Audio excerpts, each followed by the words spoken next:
கர்த்தருக்குள் பிரியமானவர்களே, ஆண்டவராய் இயேசு கிறிஸ்துவின் புண்ணிய நாமத்தினாலே உங்களை வாழ்த்தி வரவேற்கின்றேன். வேதாமத்திலே ஆசாப் என்கிற அந்த மனிதனை குறித்து நாம் பல முறை வாசிக்கிறோம்.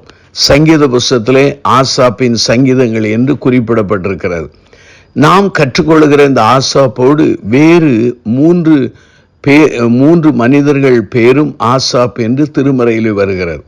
அருமையானவர்களே, இந்த ஆசாப் என்கிற அந்த பெயரினுடைய எபிரேய அந்த மொழியின் அந்த வார்த்தையினுடைய அர்த்தம் என்னவென்றால் கேதர் என்பது.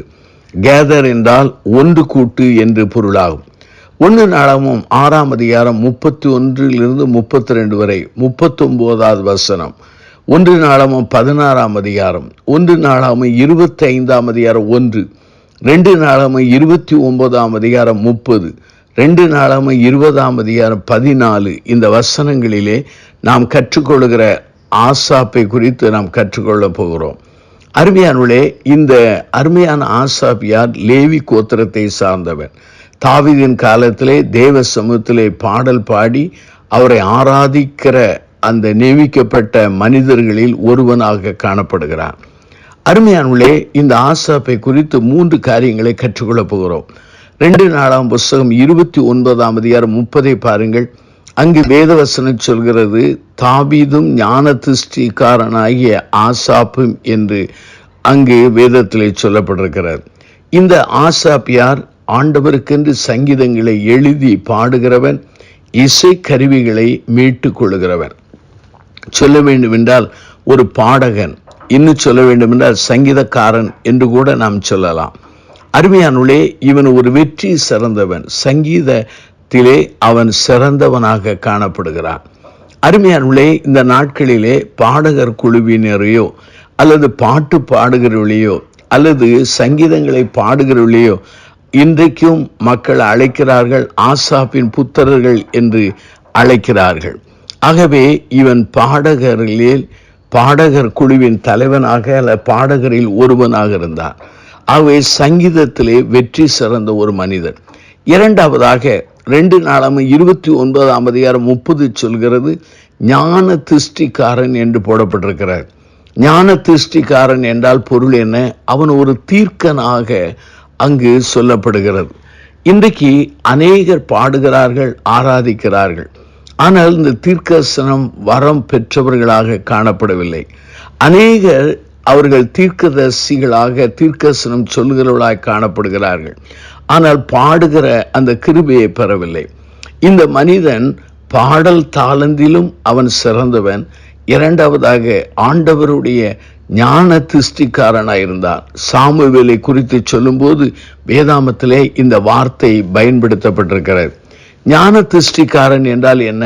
தீர்க்கனாக சொல்லலாம். தீர்க்கன் என்றால் யார்? தீர்க்கதரிசி என்றால் யார்? ஆண்டவருக்கு வாய் போல இருந்து அவர் வார்த்தையை சொல்லுகிற மனிதர்கள். அது மாத்திரமல்லாமல் ஆண்டவரின் இருதயத்தின் எண்ணங்களை, இருதய துடிப்பை அறிந்து மக்களுக்கு சொல்கிற மக்கள். ஆகவே இந்த ஆசாப் என்பவன் பாடல்காரன் அல்ல சங்கீதக்காரன். இரண்டாவது, அவன் ஒரு தீர்க்கன். நீங்கள் வேதாமத்தை நீங்கள் வாசிக்கும் பொழுது அங்கு வேதாமத்திலே 1 நாளாகமத்தை எடுத்து வைத்துக் கொள்ளுங்கள். அங்கே 25ஆம் அதிகாரத்தை நாம் புரட்டலாம். அந்த 25ஆம் அதிகாரத்திலே 1 சொல்கிறது, மேலும் சுரமண்டலங்களினாலும் தம்புரங்களினாலும் என்று சொல்லி அவ்வாறு வாசித்து கொண்டே வருகிறோம். அப்படி வாசிக்கும் போது 2வது வாக்கியம் சொல்கிறது, ஆசாப்பின் குமாரரில் சக்கூர், யோசேப்பு, நெதனியா, அஷா, ரிலா என்பவர்கள் என்று சொல்லப்பட்டிருக்கிறார். ஆகவே இந்த ஆசாப்பின் 4 குமாரர்களும் அந்த தொழுது கொள்ளுகிற அல்லது ஆண்டவரை ஆராதிக்கிற அந்த பாடகர் குழுவிலே தொடர்ந்து பணியாற்றினார்கள். நான் அதை எவ்வாறு சொல்கிறேன் என்றால், ஆசாப்பு ஒரு நல்ல தகப்பனாயிருந்தார். தன் 4 குமாரர்களையும் ஆண்டவருடைய திருப்பணியிலே ஈடுபடுத்தக்கூடிய அந்த கிருபை பெற்றவனாக இருந்தார்.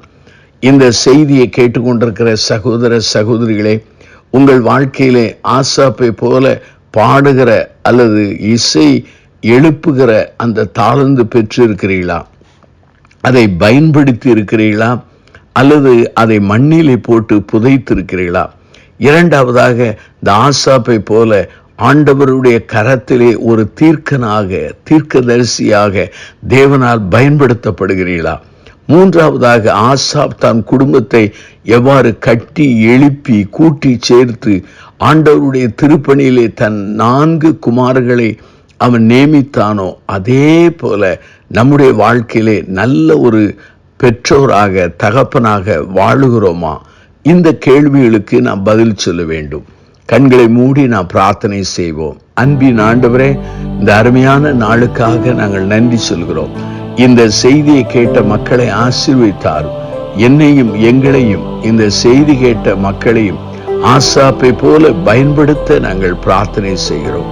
பெரிய காரியங்களை நடப்பியும் இயேசுவின் நாமத்தில் ஜெபிக்கிறோம் ஜீவனுள்ள பிதாவே, ஆமென்.